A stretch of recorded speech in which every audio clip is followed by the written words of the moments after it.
नमस्ते। इस चर्चा में आपका स्वागत है। आज हमारे पास जो स्रोत है वो एक आने वाले फोन पर है, OnePlus 15, और स्रोत इसे सीधा सीधा कह रहा है the elite flagship beast. Bharat launch की भी बात है इसमें। हाँ, टाइटल तो काफी दमदार चुना है स्रोत ने। ये काफी डिटेल में है, मतलब स्पेसिफिकेशंस, फीचर्स, कीमत का अंदाजा, भारत में कब आएगा, सब कुछ। पर ये सिर्फ लिस्टिंग नहीं है। ऐसा लग रहा है कि स्रोत इसे सिर्फ एक मामूली अपग्रेड नहीं बल्कि OnePlus की तरफ से कोई बड़ा कदम मान रहा है। ये देखना दिलचस्प होगा कि क्यों। तो आज हम इसी की तह तक जाएंगे, समझने की कोशिश करेंगे कि ऐसी क्या खास बातें हैं इसमें जो इसे 2025 के फ्लैगशिप मार्केट में इतना खास बनाती हैं। बिल्कुल, चलिए देखते हैं। और देखो, शुरुआत में ही जो दो चीजें ध्यान खींचती हैं, एक तो स्नैपड्रैगन 8 एलीट जेन 5 प्रोसेसर, हाँ, ये नया है। और दूसरा 7300 mAh बैटरी। ये तो मतलब बहुत ज्यादा है। 7300, हाँ, ये वाकई चौंकाने वाला आंकड़ा है। स्रोत तो इसे गेम चेंजर कह रहा है। ये बहुत बड़ा दावा है। तो क्या है इसके पीछे के तर्क, मतलब जो स्पेक्स दिए हैं, क्या वो इसे सपोर्ट करते हैं? देखिए, पहली नजर में तो स्पेसिफिकेशंस बहुत बहुत प्रभावशाली हैं। स्रोत में एक टेबल भी दी है। प्रोसेसर, जैसा आपने कहा, Snapdragon 8 Elite Gen 5, battery 7300 mAh, fast charging 120 watts, display 6.8 inch LTPO AMOLED, और वो भी 165 हर्ट्ज रिफ्रेश रेट के साथ। 165 हर्ट्ज? हाँ, कैमरा पीछे 5050 MP सेटअप है, एंड्रॉयड 16 है, मजबूती के लिए IP69 की रेटिंग, और परफॉर्मेंस बनी रहे इसके लिए ग्लेशियर VC कूलिंग सिस्टम भी है। तो जो दिलचस्प बात लग रही है, जैसा स्रोत भी इशारा कर रहा है, ये सिर्फ नंबर्स नहीं है। ऐसा लगता है कि ये फीचर्स असल दुनिया के इस्तेमाल को ध्यान में रखकर चुने गए। शायद इसीलिए इसे गेम चेंजर कहा जा रहा है। अच्छा, इस प्रोसेसर पे आते हैं, स्नैपड्रैगन 8 एलीट जेन 5। स्रोत तो कह रहा है कि ये इतना पावरफुल है कि फोन पर ही 4K वीडियो एडिटिंग हो सकती है। हाँ, ये दावा तो किया गया है। और जो सबसे भारी गेम्स हैं वो मैक्स सेटिंग्स पर चलेंगे। एंड्रॉयड का सबसे तेज चिप बता रहे हैं इसे। यहाँ तक कि लैपटॉप से तुलना कर दी। ये तो बहुत बड़ी बात हुई। बिल्कुल, ये परफॉर्मेंस का एक नया लेवल दिखाता है। और गेमिंग के लिए तो लिखा है हास्यास्पद रूप से अच्छा प्रदर्शन, खासकर ये एलीट जेन 5 चिप और वो ग्लेशियर VC कूलिंग सिस्टम के साथ। क्या ये कूलिंग सिस्टम वाकई इतना फर्क डालता है? हाँ, यहीं पर बात समझने वाली है। देखिए, जैसा स्रोत समझा रहा है, सिर्फ तेज प्रोसेसर होना ही काफी नहीं होता है। जब आप फोन से लगातार भारी काम लेते हैं, जैसे लंबी गेमिंग या वीडियो एडिटिंग, तो वो गर्म होता है। हाँ, वो तो होता है। और गर्म होने पर परफॉर्मेंस कम हो जाती है, जिसे थर्मल थ्रॉटलिंग कहते हैं। तो ये ग्लेशियर VC कूलिंग सिस्टम ये पक्का करता है कि फोन ज्यादा गर्म ना हो और परफॉर्मेंस लगातार बनी रहे। अच्छा। तो लंबे गेमिंग सेशन या भारी काम के लिए ये बहुत जरूरी है। और जब इसे 165 हर्ट्ज डिस्प्ले के साथ मिलाते हैं तो अनुभव वाकई बहुत स्मूथ और रिस्पॉन्सिव हो जाता है। समझ गए। तो ये सिर्फ गेमर्स के लिए नहीं, पावर यूजर्स के लिए भी अहम है। बिल्कुल। प्रोसेसर दमदार है, कूलिंग भी है, पर इन सबको चलाने के लिए बैटरी वो 7300 mAh। स्रोत कह रहा है ये मार्केटिंग नहीं, सच में 2 दिन की बैटरी लाइफ मिलेगी आम यूजर्स को। 2 दिन? आजकल के जमाने में ये तो सपना लगता है। हाँ, और जो बहुत ज्यादा फोन इस्तेमाल करते हैं उनके लिए भी पूरा दिन। ये तो कमाल है। सही कहा। ये आजकल की सबसे बड़ी परेशानियों में से एक है, बैटरी कब खत्म हो जाए। और अगर खत्म हो भी गई तो चार्जिंग 120 वॉट सुपर चार्ज बता रहे हैं। हाँ, और दावा है कि 20 मिनट से भी कम में 0 से 100% चार्ज। क्या बात है, 20 मिनट से कम? और साथ में 50 वॉट वायरलेस चार्जिंग भी है। ये तो बहुत ही सुविधाजनक है। बिल्कुल। स्रोत का इशारा साफ है कि OnePlus यहाँ सिर्फ स्पेक्स नहीं बढ़ा रहा है, बल्कि यूजर्स की एक असली दिक्कत, बैटरी एंग्जाइटी, को हल करने की कोशिश कर रहा है। जहां आजकल ज्यादातर फ्लैगशिप मुश्किल से 1 दिन निकालते हैं, वहां 2 दिन का दावा और इतनी बड़ी बैटरी कैपेसिटी, ये एक बड़ा बदलाव है। सही बात है। और 120 वॉट चार्जिंग, मतलब अगर बैटरी कम भी हो तो कुछ ही मिनट चार्ज करके घंटों का काम चल सकता है। अच्छा, कैमरे की बात करें, पीछे 3 50 MP कैमरे हैं, मेन, अल्ट्रा वाइड, टेलीफोटो। हाँ, तीनों 50 मेगापिक्सल के। और फ्रंट में 32 MP।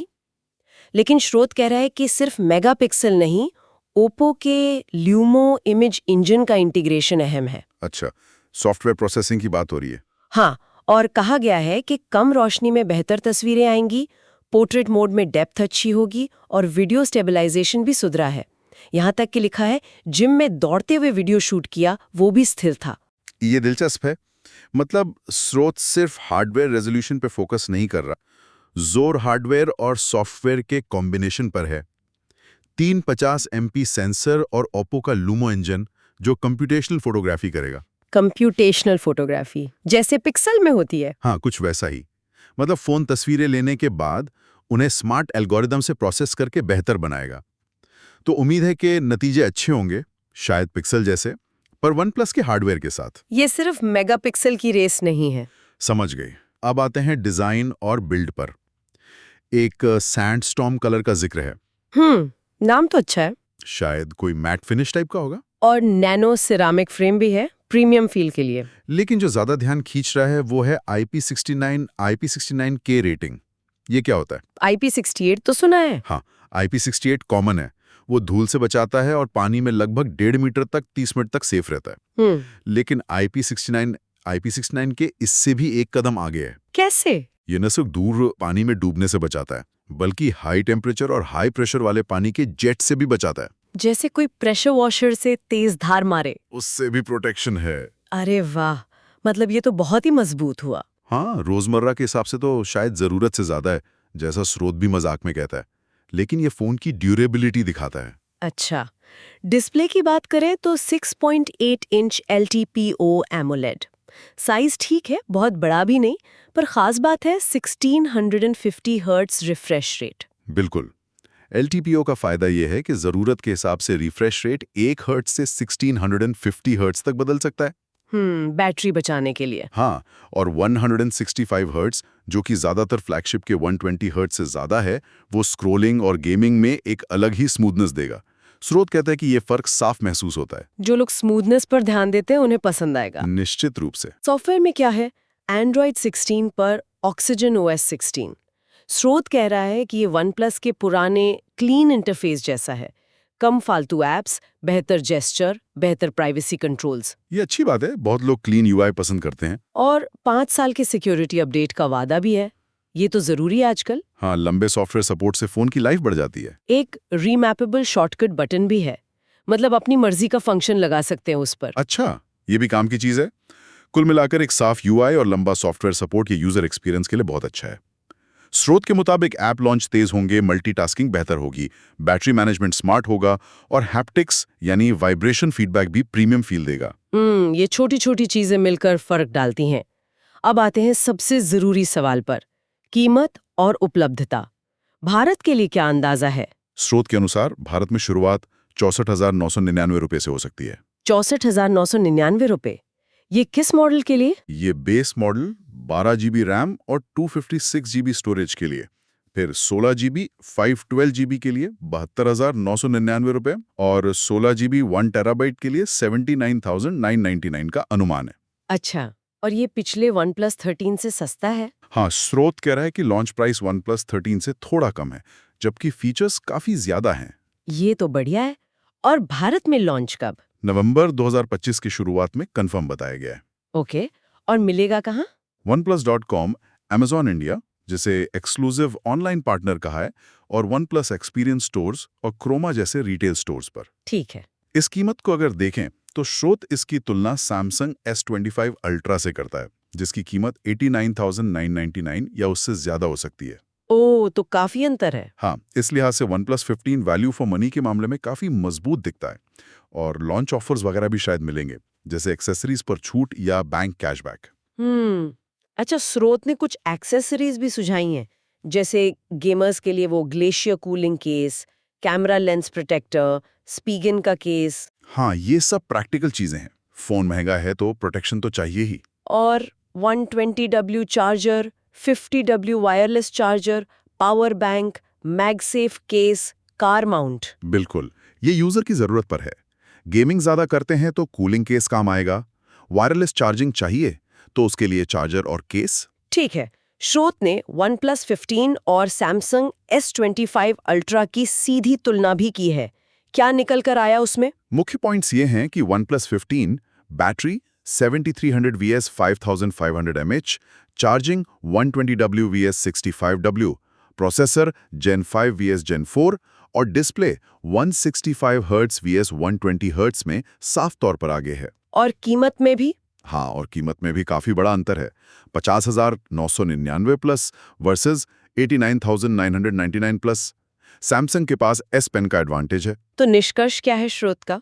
निष्कर्ष यही है कि अगर एस पेन बहुत जरूरी नहीं है तो परफॉर्मेंस, बैटरी और कीमत को देखते हुए OnePlus 15 ज्यादा बेहतर वैल्यू दे रहा है।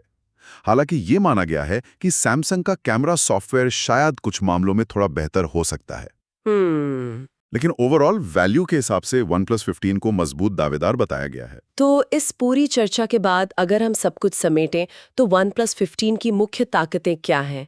असाधारण battery life, superfast charging, top tier performance, बहुत स्मूथ डिस्प्ले और वो IP69 वाली मजबूत बिल्ड। हाँ, ये मुख्य बातें हैं। स्रोत इसे OnePlus की वापसी जैसा बता रहा है, जहां वो प्रैक्टिकल इनोवेशंस पर फोकस कर रहे हैं। एक तरह से कह सकते हैं।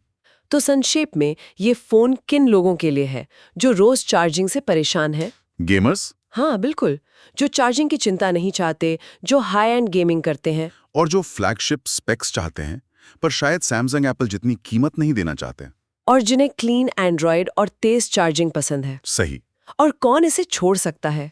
जिन्हें बेस्ट कैमरा ही चाहिए या जो किसी और इकोसिस्टम में है। हाँ, स्रोत का इशारा यही है, अगर कैमरा आपकी पहली प्राथमिकता है या आप एप्पल या सैमसंग के इकोसिस्टम में पूरी तरह ढल चुके हैं तो शायद ये आपके लिए ना हो। ठीक है। ये सब देखते हुए एक सवाल मन में आता है, अब जब फोन हार्डवेयर में इतने पावरफुल हो रहे हैं, जैसे ये प्रोसेसर या इतनी बड़ी बैटरी, तो आगे चलकर फ्लैगशिप का मतलब हार्डवेयर के अलावा और क्या होगा? अच्छा सवाल है। क्या सॉफ्टवेयर, AI, इकोसिस्टम इंटीग्रेशन ज्यादा जरूरी हो जाएंगे?